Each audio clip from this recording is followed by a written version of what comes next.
Welcome to Country Eric and Jamboree Jordan Behind the Music. Here stands Jamboree Jordan as he ponders what might have been.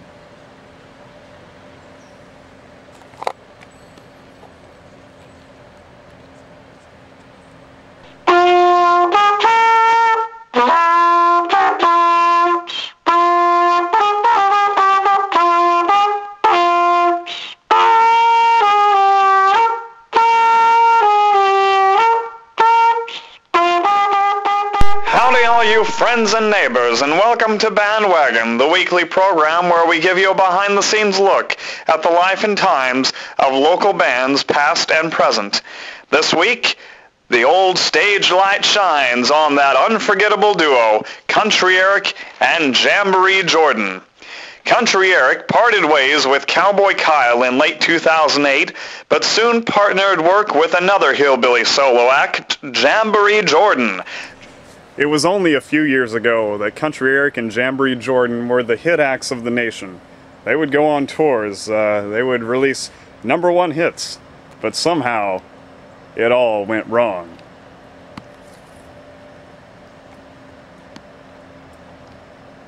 Today, we are fortunate enough to have an interview with Jamboree Jordan. This is Jamboree Jordan here for our documentary on Country Eric Behind the Music. Jamboree Jordan, what do you have to say about your experiences with Country Eric? Well, I've been in a band with Country Eric for about 15 years on and off, you know, and at the beginning it was awesome. We got along great. We were selling out venues all over the globe. But there comes a time when there can be too many women and too much coke, and unfortunately Country Eric hit both of those hard. So you caught up with old Jamboree Jordan, did you? I haven't seen him in years. I think the first time that I ever met Jamboree Jordan, it was at a swanky little karaoke bar in Nebraska.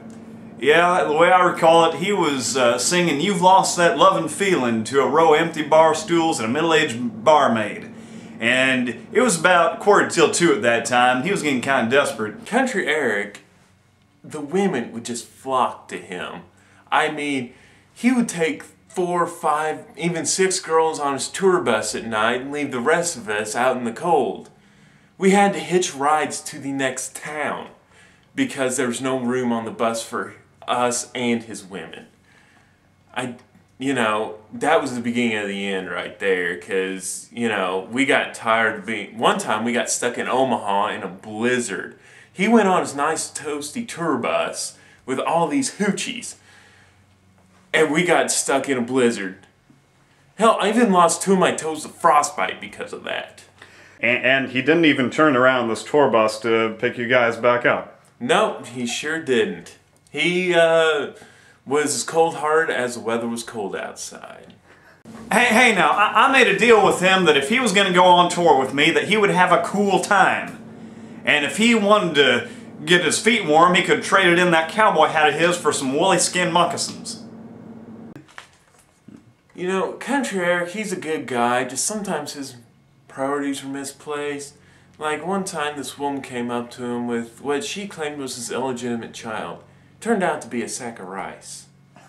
But he did so much coke that he had that sack of rice on tour with us for 8 freaking months. 8 months. I don't think you understand how awkward it was whenever he'd tell us to be quiet because the baby was sleeping and he was rocking a bag of rice in his arms. I tell you, some of that stuff that kid did, I don't even know anymore. Like, I'm trying to make heads and tails of it and it just doesn't make any sense. So you'd say it's all kind of a blur. I'm not gonna lie, we all did some coke. But Country Eric 8 to 10 times a day he was doing coke. When he woke up, before he went to bed, if he even went to bed. And usually it was with 4 or 5 beautiful women on his side. None for the fiddle player though. None. Now you just hold on 1 minute. Now people are awfully judgmental about a coke addict. They think he can quit overnight. But I'm down to drinking about 1 or 2 2 or 3 times a day, just like old Vern Gosman would say. And as far as about them women, you know, Jamboree Jordan could have had any his pick of all them women on that tour bus, but he was always too busy twirling that fiddle bow of his to sit down and practice anything else. You know, the one thing that galls me the most is the fact that Country Eric lies about where he came from. He always tells the girls that he was born poor and that he had nothing growing up. That's a load of hogwash right there, I'm here to tell you. He was born into a very rich family that paid for a ton of guitar lessons with all the greats. I just don't understand why he feels the need to lie to get in the women's pants. He's a good enough looking guy. I mean, he doesn't need to do that. Never fry your bacon in the nude. That's what I heard one time when I was watching the news. They say that forest fires can only be prevented by you, so never fry your bacon in the nude. And this is my sweet little baby Eros. Oh, no, don't you cry, son. Don't you cry. No, hush it up now. Let me sing you a little lullaby. There's more pretty girls than one. There's more pretty girls than one. I've been around, that's how I got you, son. And there's more pretty girls than one. Oh, yeah. Well, there you have it, folks. It's a real shame that Country Eric and Jamboree Jordan had to break up. But so what are you doing now? You have a solo act? No, actually, I'm a financial advisor now. I help people with their finances because I know what it's like to have it all and then lose it to crooked lawyers and managers. Is there anything else you would like to add? Country Eric, you stay trucking, buddy. You keep on trucking. Do I have anything to say to Jamboree Jordan? Well, it's been real, it's been fun, and it's been real fun. And see, this is what I'm talking about. He went right in front of me. Always hogging the spotlight. What?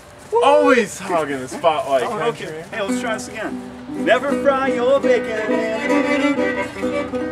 That's what I heard one time when I was watching the news. Say that forest fires can only be prevented by you, so never fry your bacon in the nude. Take it away, Jamboree Jordan.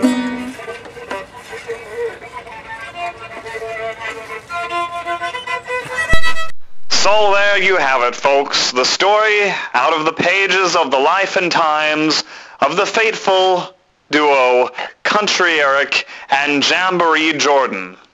Tune in next week when we give you a behind-the-scenes, in-depth commentary on the also ill-fated band Zack and the Limes.